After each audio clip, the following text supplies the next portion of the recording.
এই ভিডিওটি কিভাবে এডিটিং করলাম সেটাই আজকে দেখাবো আপনাদের বন্ধুরা। তাই ভিডিওটি না টেনে সম্পূর্ণ ভিডিওটি দেখবেন, তাহলেই শিখতে পারবেন। চলুন শুরু করি। আমি হচ্ছে ইনশুট সফটওয়্যার দিয়ে এডিটিং করি, তাই ইনশুট সফটওয়্যারে ঢুকে গেলাম।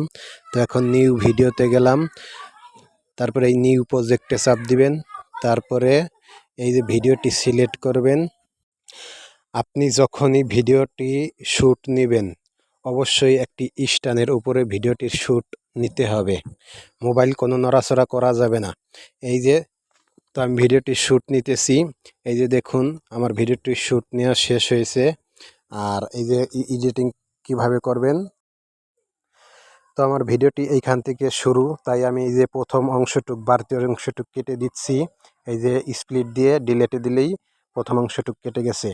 তো আমি এইটুকু আমার ভিডিও শ্যুট, তো আমি এই লাস্টের অংশটুকু এখন কাটবো। এই যে এইভাবে স্প্লিট দিয়ে ডিলেটে দিলে লাস্টের অংশটুকু কেটে যাবে। এখন আমার মেন শ্যুটটুক রয়েছে। দুই পাশের ভিডিও কাটা শেষ। এখন হচ্ছে এই যে আমার এই খালি একটা শ্যুট বিল্ডিংয়ের এই শ্যুটটুক নিতে হবে। তো এই যে হালকা একটু ছবি নিয়ে এই যে আমি কেটে দিচ্ছি। এইটুকু এই যে টেনে লম্বা করে টেনে দিবেন। শুধু খালি শ্যুটটুক আমি নাই, দেখছেন, খালি বিল্ডিংটুকুই কেটে দিবেন। এখন আর একটু লম্বা করতে হবে, ভিডিও যতটুকু ততটুকু লম্বা করতে হবে।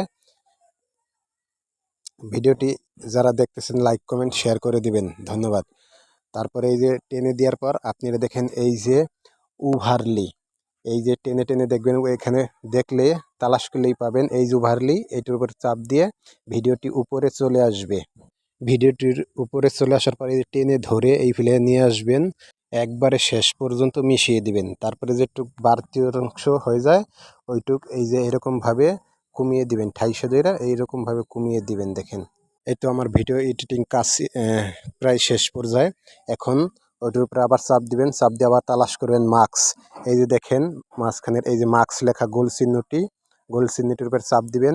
তারপরে এই যে এই মাঝখানের এই যে এইটির উপরে চাপ দিবেন। দেখেন এই বাক্সটা আস্তে আস্তে টাইনে আনবেন। এই যে দেখেন স্ক্রিনের উপর দেখেন, এটা টাইনে আনার পর কোন জায়গা সেটিং হয়, কোন জায়গা মিলে, ওরকমভাবে এক জায়গায় রাখবেন। দেখেন এই যে এখন আমার পা দেখা যাচ্ছে না, আমি কিন্তু ছাদের উপরে দাঁড়িয়ে আছি, তারপরও আমার পা দেখা যাচ্ছে না ওই যে স্ক্রিনশটটা দেওয়ার কারণে। দেখেন এই যে হালকাভাবে এটা টেনে দিবেন, টেনে দেওয়ার পর এই যে এখন ভিডিওটি কমপ্লিট হয়ে গেছে আমার। এই হলো সম্পূর্ণ ভিডিও। তো যারা ভিডিওটি ভালো লাগবে লাইক কমেন্ট শেয়ার করে দিবেন। তো এখন এক্সপোর্ট করব। দেখুন এইটা চাপ দিলে এইখানে সেভ করলে গ্যালারিতে চলে যাবে। এই তো এই যে এক্সপোর্ট। এখন যারা আমার ভিডিওটি এই পর্যন্ত দেখছেন অনেক অনেক ধন্যবাদ।